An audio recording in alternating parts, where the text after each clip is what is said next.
జై శ్రీరామ్. అందరికీ నమస్కారం. వెల్కమ్ టు న్యూస్ అఖండ. నేను మీ కస్తూరి శ్రీధర్. మిత్రులారా, ఇజ్రాయెల్ దేశం అంటే మనలో చాలామందికి చాలా ఇష్టం అన్నమాట. ఇప్పుడు ఆ ఇజ్రాయెల్ దేశం ఖతార్ను దున్నిపారేస్తుంది. సరే, ఇంతకు ఏం జరిగింది, ఏం జరుగుతుంది, ఖతార్ మీద అసలు ఇజ్రాయెల్ ఎందుకు దాడి చేసింది అనేది ఈ న్యూస్ ద్వారా చెప్పే ప్రయత్నం చేస్తా. ఓకేనా? న్యూస్ మాత్రం సూపర్గా ఉంటుంది. అసలు ఇజ్రాయెల్ దేశం ఖతార్ను ఏం చేసింది అని చెప్పేసి ఈ న్యూస్ చెప్పుకోబోయే ముందు మనం ఖతార్ గురించి కొన్ని విషయాలు తెలుసుకోవాలా. ఓకేనా? ఈ ఖతార్ అనేది ఒక అరబ్ దేశం అన్నమాట, అంటే ముస్లిం దేశం. ఈ ఖతార్ అనేది ఒక చిన్న దేశం. ఈ ఖతార్ దేశ జనాభా వచ్చేసి 32 లక్షలు మాత్రమే. ఎంతమంది? 32 లక్షలు. కానీ ఈ ఖతార్ దేశం అనేది చాలా అంటే అత్యంత ధనిక దేశం అన్నమాట. ఈ దేశంలో బిలియన్ల కొద్ది డాలర్లు పడి మూలుగుతున్నాయట్టే మూలన. లక్షల కోట్ల సంపద ఈ ఖతార్ దేశంలో ఉండాలి. ఏది? ఈ ఆయిల్, డీజిల్ ఇదంతా ఉండాలి కదా, పెట్రోల్, గ్యాస్, వాటి పుణ్యం అని చెప్పేసి ఈ అరబ్ దేశాలకు విపరీతమైన సంపాదన అన్నమాట. అలాంటి దేశాల్లో ఈ ఖతార్ కూడా ఒకటి. సరే, ఈ ఖతార్ మొత్తం కూడా చెప్పే కదా, ముడి చమురు, గ్యాస్ నిక్షేపాలతో నిండిపోయి ఉన్నదన్నమాట. ఈ ముడి చమురు, గ్యాస్ నిక్షేపాలను అమ్ముకుంటా ఖతార్ ప్రపంచంలోనే అతి గొప్ప ధనిక దేశాలలో ఒకటిగా చలామణి అవుతుంది. అయితే ఇక్కడ ఈ ఖతార్కు ఒక ప్రత్యేకత కూడా ఉండాలి. అది ఏందయ్యా అంటే, ప్రపంచంలోని అన్ని ఇస్లామిక్ తీవ్రవాద సంస్థలతో ఈ ఖతార్కు ప్రత్యక్షంగా కానీ పరోక్షంగా కానీ సంబంధాలు అయితే ఉన్నాయి. హమాస్ దగ్గర నుంచి ఆల్ ఖైదా, హకానీ, అదేవిధంగా ఆల్ బదరు, హెజ్బుల్ ముజాహిదీన్, హెజ్బుల్లా, హైతీ, లష్కరే తోయిబా, ఈ విధంగా ప్రతి తీవ్రవాద సంస్థతో కూడా ఈ ఖతార్కు ప్రత్యక్షంగానో లేకపోతే పరోక్షంగానో సంబంధాలు అయితే ఉన్నాయి. అంటే ఈ తీవ్రవాద సంస్థలకు ఫండింగ్ చేసేది కూడా ఈ ఖతార్ దేశమే. సపోజు మీకు ఒక ఎగ్జాంపుల్ చెప్తా. ఇప్పుడు పంది ఉంటుంది. పంది దాని పిల్లలకి అన్నిటికీ ఏం చేస్తుంది? పనుకొని పాలిస్తూ ఉంటుంది. అది 10 ఉంటాయో 20 ఉంటాయో ఎన్ని ఉంటాయో అది పనుకుంటే ఇష్ట ప్రకారం పాలు తాగుతూ ఉంటాయి. ఆ మాదిరిగా ఈ ఖతార్ దేశం కూడా ఈ తీవ్రవాద సంస్థలకు అన్నిటికీ కూడా నిధులు సప్లై చేస్తూ ఉంటుంది అన్నమాట.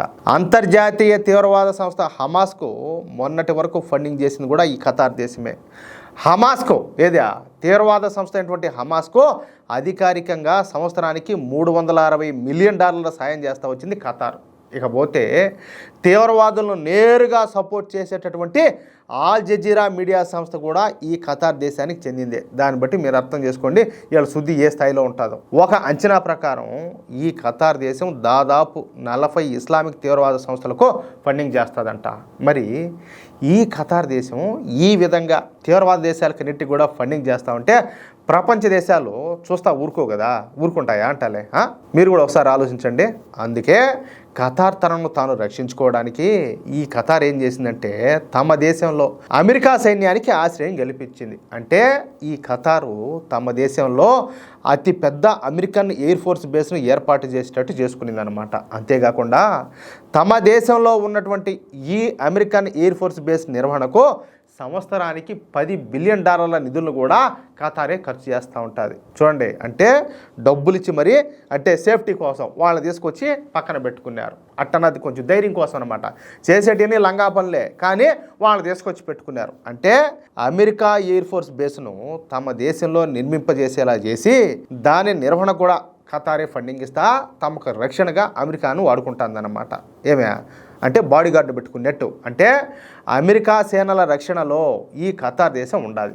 దీంతో తీవ్రవాద నాయకులకు ఈ ఖతార్ దేశం ఒక సేఫ్ హెవెన్గా మారిపోయిందన్నమాట. అంటే వాళ్ళకి దిగులేలా, వాళ్ళకి స్వర్గం లాంటిది. అక్కడ అంత స్వేచ్ఛగా స్వతంత్రంగా ఉండొచ్చు. ముఖ్యంగా హమాస్ లీడర్లకు.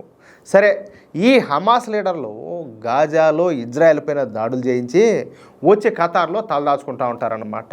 ఇన్నాళ్ళు కూడా ఇదే విధంగా జరుగుతూ వచ్చింది. కానీ ఇప్పుడు రోజులు మారినాయి. ప్రతిసారి కూడా ఈ ఖతార్ దేశం హమాస్ తీవ్రవాద నాయకులకు ఆశ్రయం కల్పిస్తూ ఉండడంతో ఇక ఈసారి ఇజ్రాయెల్ చూస్తా కూర్చోలేకపోయింది. దీంతో ఇజ్రాయెల్ నిన్న ఈ ఖతార్ మీద విరుచుకుపడిందనమాట. ఈ ఖతార్ రాజధాని పేరు వచ్చేసి దోహా.